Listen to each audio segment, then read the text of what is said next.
आणि आता घेणार आहोत विविध क्षेत्रातील महत्त्वाच्या बातम्यांचा वेगवान आढावा सुपरफास्ट 100 बातम्यांमधून।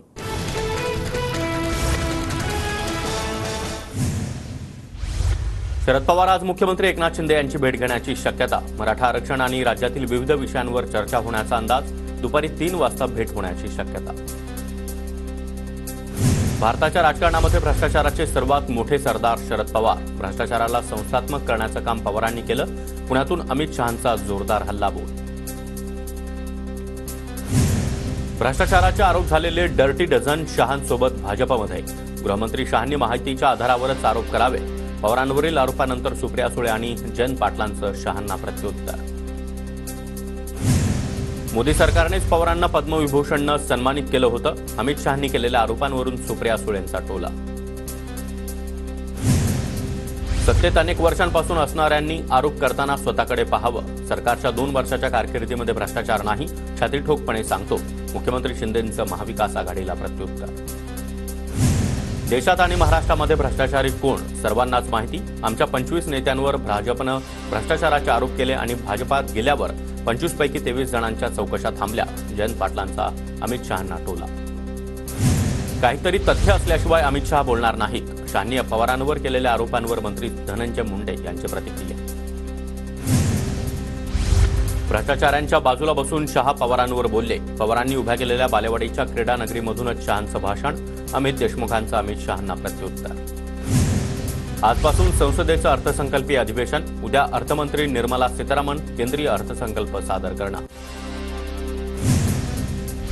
देशात अहंकाराची अनेक उदाहरणं, मात्र राहुल गांधींचा अहंकार हरल्यानंतरही वाढला। अमित शहांकडून राहुल गांधी यांचा अहंकारी असा उल्लेख। महाराष्ट्र, हरियाणा आणि झारखंड जिंकून राहुल गांधींचा अहंकार मोडू। भाजपच्या पुण्यातील अधिवेशनामधून अमित शहांचा राहुल गांधींवर निशाणा। पवार ठाकरेंना टार्गेट केल्यास त्यांची सहानुभूती वाढत जाणार। अमित शहांनी शरद पवारांवर केलेल्या टीकेवर सांगलीचे खासदार विशाल पाटील यांचं वक्तव्य। 2 महिन्यामध्ये विधानसभा निवडणुकीची आचारसंहिता लागण्याचा अंदाज। नोव्हेंबरच्या पहिल्या आठवड्यामध्ये मतदान होण्याचा अंदाज। विधानसभा निवडणुकांवरून अजित पवार यांचे संकेत। स्थानिक स्वराज्य संस्थांच्या निवडणुका राष्ट्रवादी स्वबळावर लढणार। उपमुख्यमंत्री अजित पवारांची मोठी घोषणा। ध्येय गाठण्यासाठी कधी तह तर कधी सलगी करावी लागते। मोदींच्या विकासाच्या वाटचालीसाठी महाराष्ट्र सोबत राहावा म्हणून हे परिवर्तन। अजित पवारांसोबतच्या युतीबाबत देवेंद्र फडणवीसांचं भाष्य। भाजप अजितदादांवर नाराज असण्याचं काहीच कारण नाही। खुर्चीसाठी मित्राला सोडायला आम्ही काय उद्धव ठाकरे नाही। अजितदादा गटावरील नाराजीच्या चर्चेवर मुनगंटीवार यांचा ठाकरेंना टोला। माहितीमध्ये 3ही पक्षांकडून होणाऱ्या जागांच्या मागण्यांवरून आकड्यांचं गणित अडकण्याची चिन्ह। शिंदे 100 जागा लढण्यावर ठाम असल्याचा केसरकर यांचा दावा, तर जागा वाटपाचा पेच त्यामुळे वाढण्याची शक्यता। विधानसभेच्या जागा वाटपाबाबत महायुतीची दिल्लीमध्ये बैठक होणार। पुढील आठवड्यामध्ये शहांच्या उपस्थितीमध्ये महायुतीच्या बैठकीचं आयोजन, सूत्रांची माहिती। विधानसभा निवडणुकीनंतर महायुतीचं सरकार येणार। उपमुख्यमंत्री देवेंद्र फडणवीस यांच्याकडून भाजपच्या अधिवेशनामध्ये विश्वास व्यक्त। प्रत्येक पक्षाला वाटतं आपल्याला जास्त जागा मिळाव्या। अजित पवारांना महायुतीमध्ये सन्मानानं जागा मिळतील। भाजपच्या 160 आणि केसरकरांच्या 100 जागांच्या मागणीवर संजय शिरसाट यांची प्रतिक्रिया। राज्यामध्ये मनसे पूर्ण ताकदीनं विधानसभा निवडणूक लढवणार। मनसेचे नेते संदीप देशपांडे यांचे संकेत।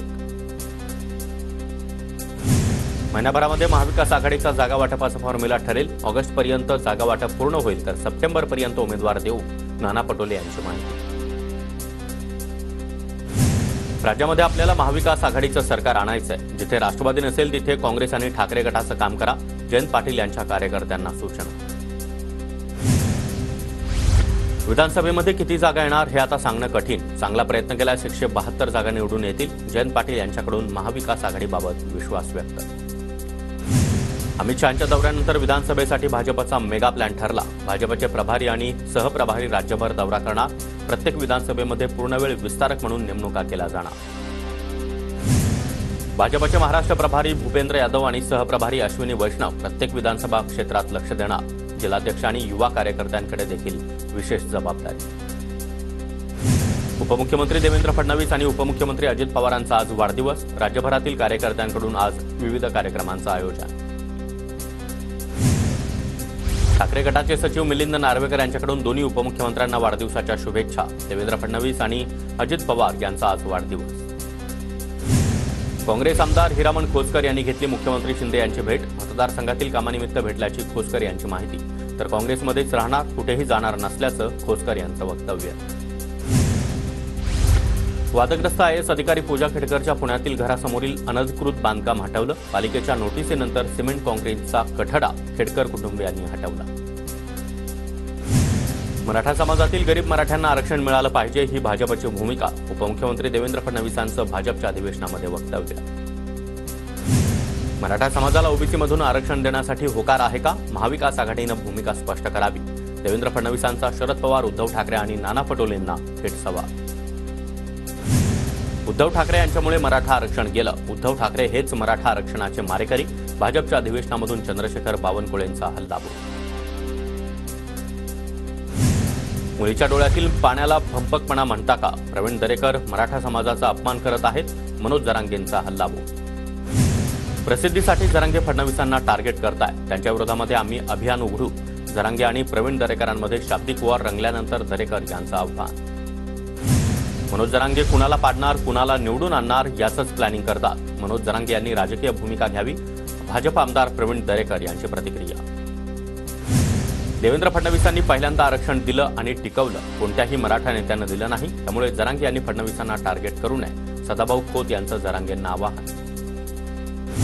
मुंबईतल्या बैठकीमध्ये भाजपच्या नेत्यांनीच 79 आमदारांचा सुपडा साफ होणार असल्याचं सांगितलंय। मराठे एक वेळ महाविकास आघाडी आणि शिंदेंचे उमेदवार निवडून देतील, मात्र भाजपचे पाडणार। मनोज जरांगेंचा इशारा। शिंदे सरकारच्या जाहिरातीवरील बेपत्ता वृद्धाचा शोध सुरू। ज्ञानेश्वर तांबे यांच्या शोधासाठी पुणे ग्रामीण पोलिसांची 2 पथकं रवाना। पुणे ग्रामीण पोलीस अधीक्षक पंकज देशमुख यांची माहिती।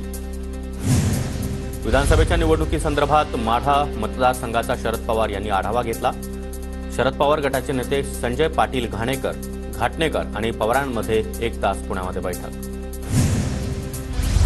जळगावमध्ये राष्ट्रवादी काँग्रेस शरद पवार गटाचा जिल्हा पदाधिकारी कार्यकर्ता मेळावा संपन्न। प्रदेशाध्यक्ष जयंत पाटील यांच्या उपस्थितीमध्ये जिल्ह्यातील सर्व विधानसभा मतदारसंघांचा आढावा घेण्यात आला। जळगावमध्ये ठाकरे गट आणि भाजपच्या कार्यकर्त्यांचा राष्ट्रवादी शरद पवार गटात प्रवेश। प्रदेशाध्यक्ष जयंत पाटील यांच्या उपस्थितीमध्ये जळगावातील मेळाव्यात पक्षप्रवेश सोहळा। येत्या निवडणुकीची भीती असल्यामुळे सरकारनं लाडकी बहीण आणि लाडका भाऊ यांसारख्या योजना काढल्या। जळगावच्या मेळाव्यातून रोहिणी खडसे यांचा सरकारवर हल्लाबोल। जयंत पाटलांचा आज नंदुरबार जिल्ह्यामध्ये कार्यकर्ता मेळावा। जिल्ह्यातील विधानसभेच्या उमेदवारीसाठी इच्छुक असलेल्या उमेदवारांच्या भेटीगाठी घेणार। नंदुरबार विधानसभेची जागा राष्ट्रवादी शरद पवार गटाला सोडण्याची मागणी। पारंपरिक राष्ट्रवादीचा गड असल्याने जागेसाठी युवक जिल्हाध्यक्ष नितीन जगताप यांची मागणी।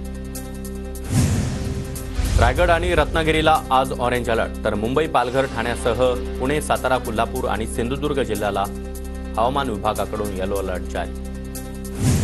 राज्यातील अनेक जिल्ह्यांमध्ये पूरजन्य स्थिती। नागपूर, भंडारा, गोंदिया, चंद्रपूर, गडचिरोली यासह इतरही जिल्ह्यातील शाळा आणि महाविद्यालयांना आज सुट्टी जाहीर। तर रायगडमधील महाड, पोलादपूर, माणगाव आणि कर्जतमधील शाळांना देखील सुट्टी।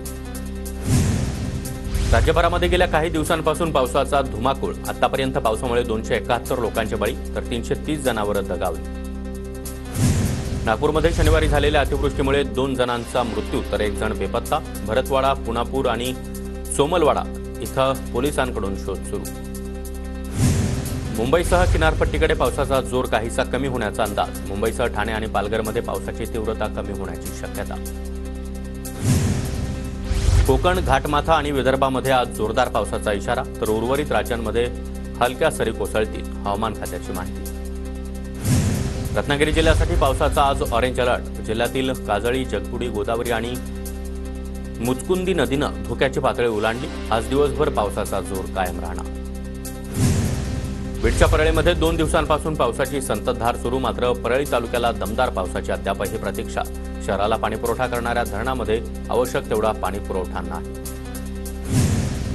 काही वेळासाठी आलेल्या पावसानं गोंदिया शहरातील अंडरग्राऊंड मार्गाला तळ्याचं स्वरूप दिलं। गुडघाभर पाण्यातून नागरिकांची ये-जा सुरूच। ठाण्यामध्ये मध्यरात्रीपासून रिमझिम पावसाला सुरुवात, मात्र सकाळी दमदार पावसाची हजेरी। अचानक आलेल्या पावसामुळे नागरिकांची तारांबळ।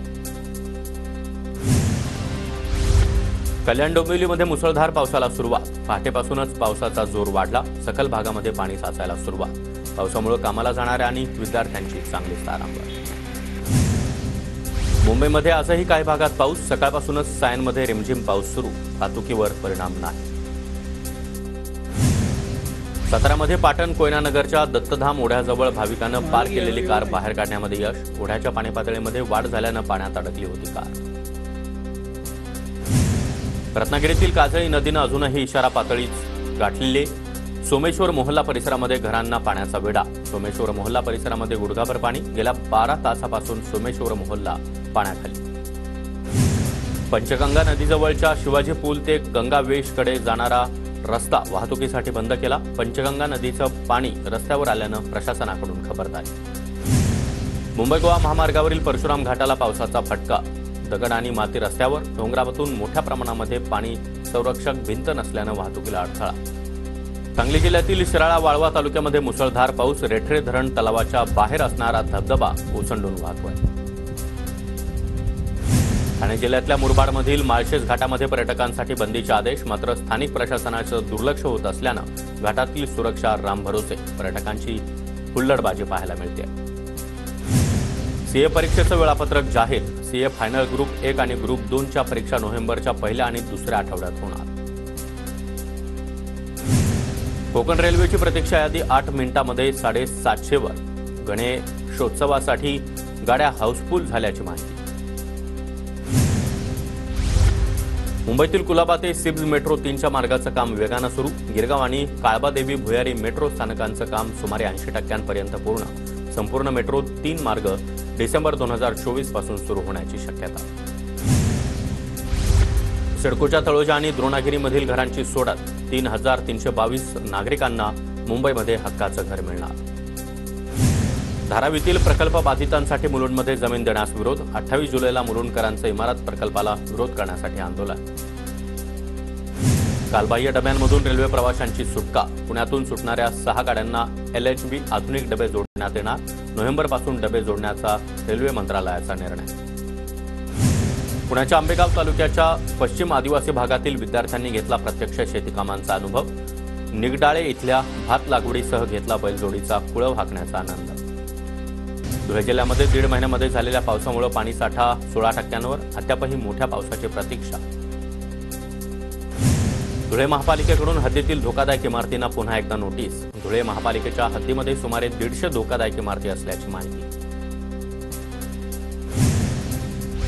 धुळ्यातील मोहाडी इथल्या पिंपळादेवी विद्यालयामध्ये काढण्यात आली वृक्षदिंडी. वृक्ष संवर्धन संदर्भात जनजागृती करण्यासाठी विद्यार्थ्यांकडून झाडे लावा, झाडे जगवा असा संदेश. धुळे शहरातील नवजीवन इंग्लिश मीडियम स्कूलमध्ये विद्यार्थिनींना मासिक पाळी संदर्भात डॉक्टरांकडून मार्गदर्शन. 5वी ते 10वीतील विद्यार्थिनींना मासिक पाळी आरोग्याविषयी काळजी घेण्याबाबत जनजागृती. जळगाव पोलीस दलातील कर्मचारी विनोद अहिरे यांच्या पुस्तकाचं प्रकाशन. माजी पोलीस महासंचालक संजय पांडे यांच्यावर लिहिलेल्या पुस्तकाचं मान्यवरांच्या हस्ते प्रकाशन. जळगावच्या अंमळनेर इथल्या मंगळग्रह मंदिरामध्ये गुरुपौर्णिमा निमित्त लघु रुद्राभिषेक. कमंडलू स्थित अनघा माता आणि दत्त भगवान मंदिरामध्ये घेतले असंख्य भाविकांनी दर्शन. जळगावच्या पारधी इथं गुरुपौर्णिमेनिमित्त 200 विद्यार्थ्यांचा गुणगौरव सोहळा. मंत्री गुलाबराव पाटील यांच्या हस्ते गुणगौरव करत विद्यार्थ्यांना कौतुक.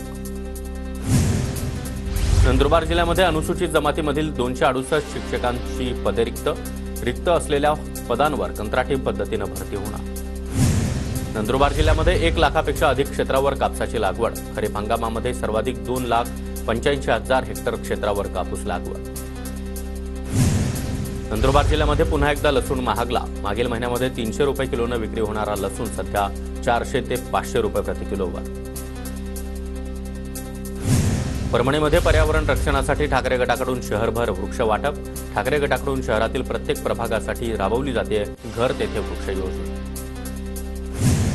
नाशिकच्या चांदोरीमध्ये कावळ्याच्या खोडकरपणाचा व्हिडिओ व्हायरल. चांदोरी गावामध्ये नागरिक गप्पा मारत असताना जवळपास अर्धा तास कावळ्याचा खोडकरपणा. इंग्लंडमधील बाथ शहरामध्ये रंगलेल्या 65व्या आंतरराष्ट्रीय गणित ऑलिम्पियाडमध्ये भारतीय संघाची विशेष कामगिरी. 6 विद्यार्थ्यांच्या भारतीय संघानं पटकावले 4 सुवर्ण, 1 रौप्य पदक आणि विशेष पारितोषिक. पॅरिस ऑलिम्पिकच्या सुरक्षेसाठी भारतीय सुरक्षा दलाची टीम देखील सज्ज असणार. भारतीय खेळाडूंसोबत आयटीबीपी आणि K9 टीम तैनात. 26 जुलैपासून सुरू होणाऱ्या ऑलिम्पिक स्पर्धेसाठी भारतीय चमूला बीसीसीआयकडून 8.5 कोटी रुपयांची मदत. बीसीसीआयचे सचिव जय शहा यांची माहिती. पाकिस्तानचे माजी पंतप्रधान इम्रान खान यांच्या सुरक्षेबद्दल पत्नीकडून गंभीर चिंता व्यक्त. बुरशा बीबी यांच्याकडून खान यांना अमानुष स्थितीमध्ये ठेवले जात असल्यासोबतच अन्नही व्यवस्थित मिळत नसल्याचा आरोप. अमेरिकेच्या अध्यक्षपदाच्या निवडणुकीतून जो बायडन यांची माघार. कमला हॅरिस राष्ट्रपतीपदाच्या उमेदवार. जो बायडन यांच्याकडून पाठिंबा जाहीर. शिवसेना राष्ट्रवादी आमदार अपात्रता प्रकरणाबाबत 23 जुलैला सुप्रीम कोर्टामध्ये महत्त्वाची सुनावणी. सरन्यायाधीश धनंजय चंद्रचूड यांच्यासमोर सुनावणी होणार. मी अनेक लढाया लढल्या आणि यापुढे देखील लढणार. बंगालच्या मुख्यमंत्री ममता बॅनर्जी भर पावसात कडाडल्या. पावसामुळे केदारनाथ मार्गावर दरड कोसळली. महाराष्ट्रातील 3 पर्यटकांचा मृत्यू. जखमींवर उपचार सुरू. मुख्यमंत्री पुष्कर सिंह धामी यांच्याकडून शोक व्यक्त. भारत दौऱ्यावर असलेल्या सिंगापूरचे उच्चायुक्त सायमन वॉंग यांनी लडाखला भेट दिली. फोटो शेअर करत लडाखचं कौतुक केलं. दिल्लीमध्ये वाहतूक पोलिसांकडून नियम मोडणाऱ्या वाहन चालकांविरुद्ध कारवाईचा बडगा. जुलै महिन्याच्या मध्यापर्यंत 20,000 वाहन चालकांवर कारवाई.